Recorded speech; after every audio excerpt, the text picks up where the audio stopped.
Assalamualaikum warahmatullahi wabarakatuh. Jumpa lagi dengan saya Muhammad Afif dari Temanggung Koi Farm. Pada kesempatan ini kita akan membahas tentang penyakit gelembung renang pada ikan koi. Penyakit ini sebenarnya untuk penyebabnya belum diketahui secara pasti. Jadi kita pengobatannya cuma simptomatik, yaitu gejala yang nampak kita obati. Misalnya pada penyakit gelembung renang itu biasanya ikan cenderung akan di dasar kolam dan tubuhnya akan terlentang, bukan berdiri tapi terlentang. Kenapa seperti itu? Karena fungsi gelembung renang sendiri adalah untuk menjaga keseimbangan ikan. Karena masalahnya pada gelembung renang, maka dia tidak punya keseimbangan. Yang pertama, kita harus menentukan diagnosa. Memang penyebabnya itu penyakit gelembung renang. Kalau sudah istilahnya terdiagnosa, baru kita melakukan tindakan. Karena diagnosa yang benar, pengobatan kemungkinan akan benar. Tapi kalau diagnosa salah, pasti pengobatannya akan salah. Jadi kalau kita sudah menentukan diagnosa, maka kita merencanakan melakukan tindakan. Yang bisa kita lakukan adalah mengurangi tekanan gelembung renang, karena biasanya itu disebabkan tekanan yang tidak seimbang antara kanan dan kiri ikan. Jadi gelembung renang itu ada dua, di depan dan di belakang.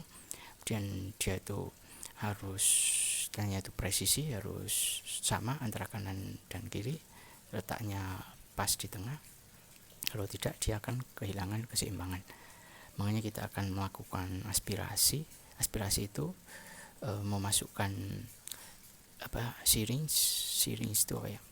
Kalau orang awam menyebutnya suntikan. Jadi kita memasukkan suntikan dengan jarumnya, kemudian kita tarik, itu namanya aspirasi. Itu tujuannya untuk mengurangi tekanan pada gelembung renang. Diharapkan tekanan akan berkurang, gelembung renangnya akan normal kembali. Itu yang bisa kita lakukan.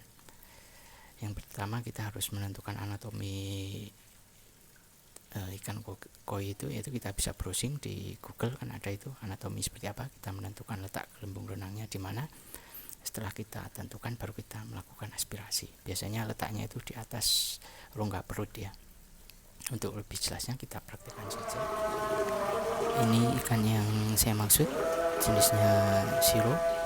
Kalau kita perhatikan cara berenangnya tidak terkoordinasi, jadi dia itu cuma bergerak saja tapi tidak bisa berenang.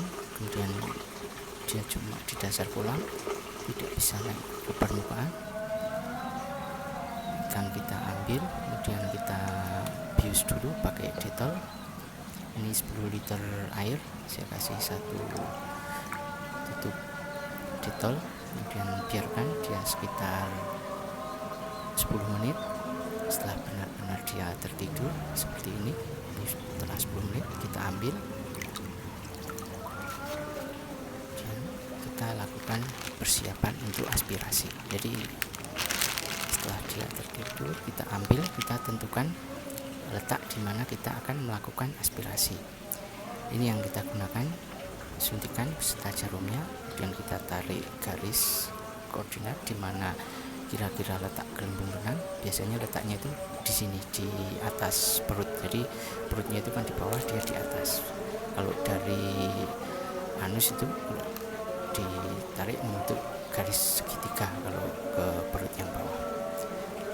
Dan ini jarumnya steril, masih baru, dan kita tidak perlu lagi melakukan desinfektan karena sudah kita rendam dengan detol. Kita masukkan sekitar sampai habis jarum suntik itu, kemudian kita aspirasi sekitar cukup 3 mili saja, nggak usah banyak-banyak, nanti malah kempes gelembung renangnya. Ini ada tekanan dari dalam, berarti gelembung renangnya itu dia tekanannya berlebih ya. Kalau sudah menentukan titik secara pas, kita tarik sekitar 3 mili, kita keluarkan udaranya.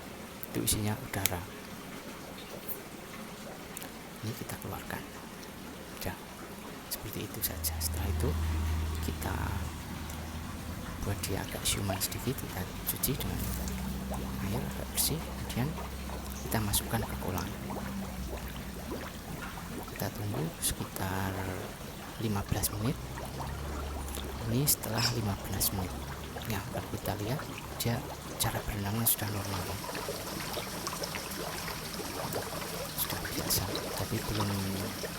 kasih makan dulu, kemudian kita puasakan selama 1 hari.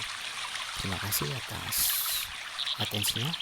Dari saya Muhammad Afif, Temanggung Goifam. Assalamualaikum warahmatullahi wabarakatuh.